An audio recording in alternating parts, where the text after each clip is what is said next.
बिस्मिल्लाहिर्रहमानिर्रहीम the blank page official में आपको खुशामदीद कहते हैं। अगर आप नए हैं इस चैनल पर तो सब्सक्राइब ज़रूर करिएगा और बेल आइकन को प्रेस करना ना भूलिएगा।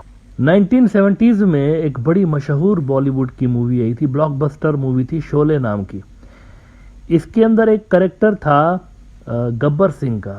अब गब्बर सिंह जो है ये अमजद खान साहब ने ये रोल प्ले किया था। बहुत ही ज़बरदस्त किस्म के एक्टर थे। I think it was his first और सेकंड मूवी, ये जो शोले मूवी थी, और आते ही इन्होंने तहलका मचा दिया था पूरे बॉलीवुड के अंदर। उनका एक एक डायलॉग जो था वो सुपर हिट गया था, और ये जो मूवी थी कई डेकेड्स तक इसके बाद इसके डायलॉग्स जो थे वो पब्लिक के अंदर आम रहे, आज तक बल्कि कहे जाते हैं। तो उसके एक सीन में ये रामगढ़ गांव की तरफ अपने कुछ डाकुओं को भेजता है। डाकुओं का सरदार होता है ना ये गब्बर सिंह, तो रामगढ़ को लूटने के लिए भेजता है, लेकिन ये बिना लूटे अपना टास्क पूरा किए बिना वापस आ जाते हैं। तो सज़ा के तौर पर ये इनको बांध के रखता है और अपने एक डाकू को कहता है, मशहूर डायलॉग है, तेरा क्या होगा कालिया। तो कालिया कहता है कि सरदार मैंने आपका नमक खाया है। तो गब्बर कहता है अब गोली खा।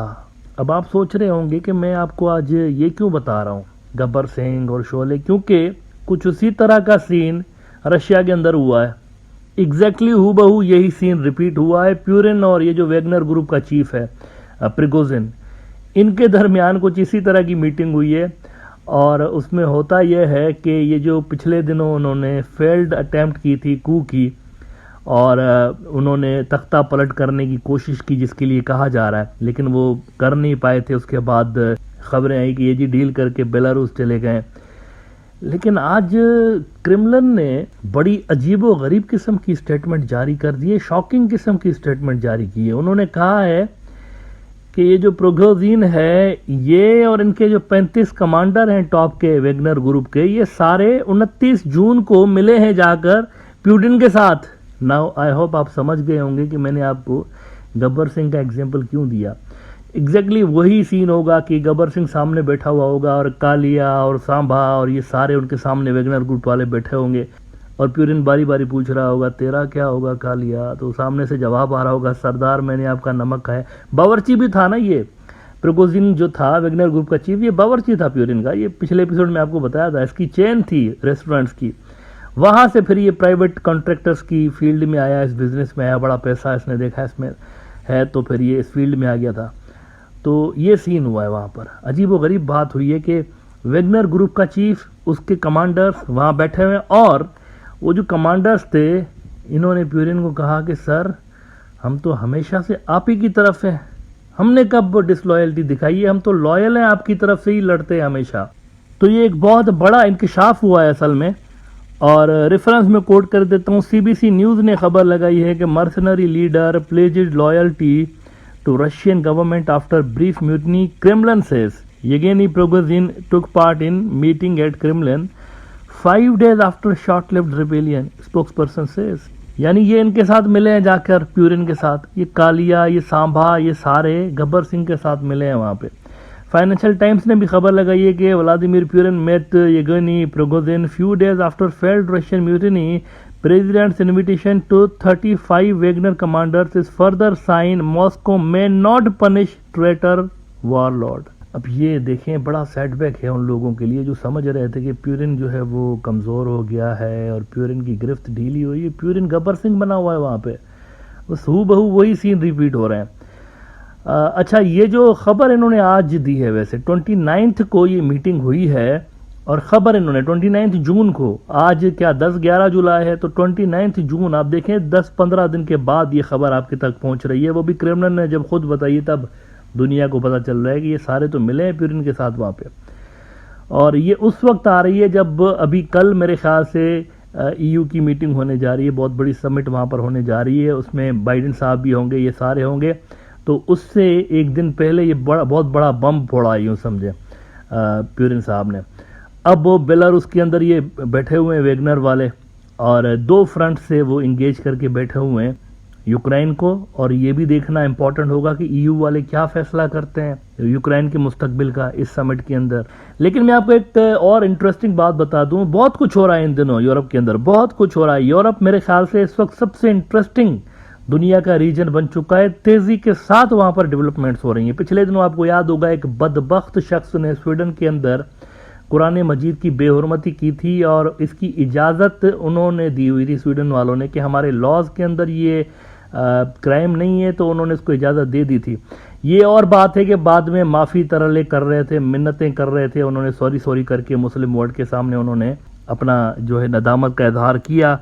अब सारी नज़रें थी तुर्की के ऊपर कि तुर्की क्या फैसला करता है, क्योंकि स्वीडन और फिनलैंड जो हैं ये नेटो के अंदर शामिल होना चाह रहे थे और तुर्की जो था वो ब्लॉक लगा के बैठा हुआ था। तुर्की नेटो का मेंबर है, तो वो ब्लॉक लगा के बैठे हुए थे। तो फिनलैंड का तो उन्होंने ब्लॉक हटा दिया था तुर्की वालों ने, लेकिन स्वीडन का ब्लॉक एज यूजुअल मौजूद है वहाँ पर। और कहा यह जा रहा था कि कुरान मजीद वाले वाक़े के बाद तैयब अर्दोगान का चूंकि इस्लामिक वोट बैंक है वहाँ पर बड़ी तादाद में तुर्की के अंदर, तो ये कहा जा रहा था कि ये शायद स्वीडन को नहीं आने देंगे नेटो के अंदर। लेकिन एर्दोगान ने एक बहुत ही सीनियर लीडर होने का एक बार फिर मुजाहरा करते हुए, तजुर्बे का मुजाहरा करते हुए उन्होंने एक बहुत बड़ा पत्ता खेल दिया है वेस्ट के सामने। उन्होंने वेस्ट वालों को ये नहीं कहा कि देखें इन्होंने कुरान मजीद की बेहुरमती की है स्वीडन वालों ने, तो इसीलिए मैं इनको नहीं आने दूंगा। नहीं, उन्होंने कुछ और कर दिया। यहाँ पर एर्दोगान ने बहुत बड़ा कार्ड खेल दिया। एर्दोगान ने इनको कहा है, ईयू वालों को और नेटो वालों को, कि ठीक है आप सारे जो हैं, क्योंकि तकरीबन सारे ही स्वीडन को लाना चाहते हैं नेटो में, तो इन्होंने कहा एर्दोगान ने कोई मसला नहीं, आप सारे चूंकि इनको लाना चाहते हैं तो ठीक है इनको लेकर आ जाएं, लेकिन एक छोटी सी शर्त है हमारी, और वो शर्त ये है कि आप हमें ईयू में ले लें, तुर्की को ईयू का मेंबर बना दें। नेटो का तो मेंबर ऑलरेडी है, ईयू का भी बना दें। ये शर्त उन्होंने रखी है एर्दोगान ने, और ये बहुत सरप्राइजिंग किस्म की शर्त है। कोई एक्सपेक्ट नहीं कर रहा था कि प्यूरिन इस तरह की शर्त रखेगा कि मुझे ईयू में अगर आप लेंगे तो मैं स्वीडन के ऊपर ये जो ब्लॉक लगा हुआ है इसको हटाऊंगा। राइटर्स ने खबर लगाई है कि Erdogan links Sweden NATO membership to Turkey's EU accessions. अब देखें, नेटो में ऑलरेडी अमेरिका को और इनके लिए सरदर्द बना हुआ है टर्की, क्योंकि टर्की जो है इंडिपेंडेंट फैसले करने का आदी है शुरू से लेके, खासतौर पर एर्दोगान जब से उभरा है ना वहाँ पे, तो ये नहीं देखते कि नेटो वालों को क्या अच्छा लगेगा क्या बुरा लगेगा। उनका रशिया के साथ S-400 लेना, उनका रशिया के साथ ग्रेन डील करना, उनका रशिया के साथ, आपको पता है प्यूरिन आ रहा है कुछ दिनों के अंदर वहाँ तुर्की के अंदर प्यूरिन आ रहा है।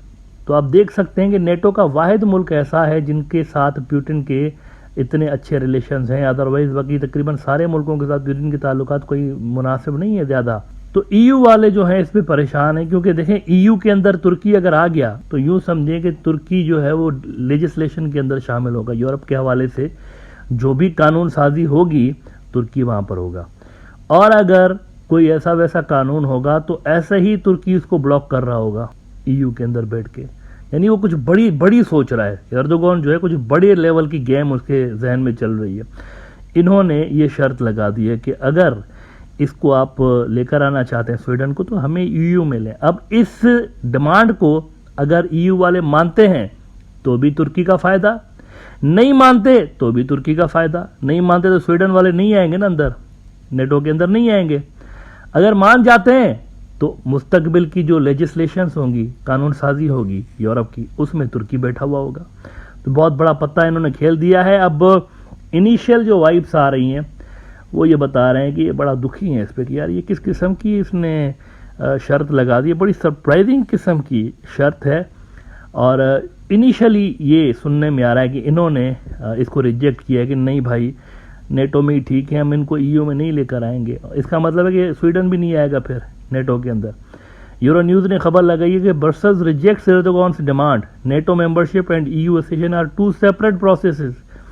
The European Commission has rejected the surprising demand put forward by Turkish President Tayyip Erdogan। अब ये सूरत हाल है, कोई मसला नहीं है तुर्की के लिए। अगर इनकी ये डिमांड नहीं मानेंगे तो स्वीडन वाली डिमांड भी तुर्की नहीं मानेगा। ओपन है ना, एक ऑप्शन रखा हुआ उन्होंने कि इनको लेकर आना चाहते हैं तो कीमत भरनी पड़ेगी आपको, और कीमत ये है, बहुत बड़ी कीमत उन्होंने मांग ली है तुर्की वालों ने। अब इसके बारे में मजीद जो डिटेल्स इन इवेंट्स के बारे में, वो बाइडेन साहब का ये जो यूरोप का दौरा चल रहा है आजकल, इसमें हमें देखने को मिलेगी। कल परसों तक चीज़ें वाज़ेह हो जाएंगी कि मामलात किस तरफ जा रहे हैं तुर्की और स्वीडन के।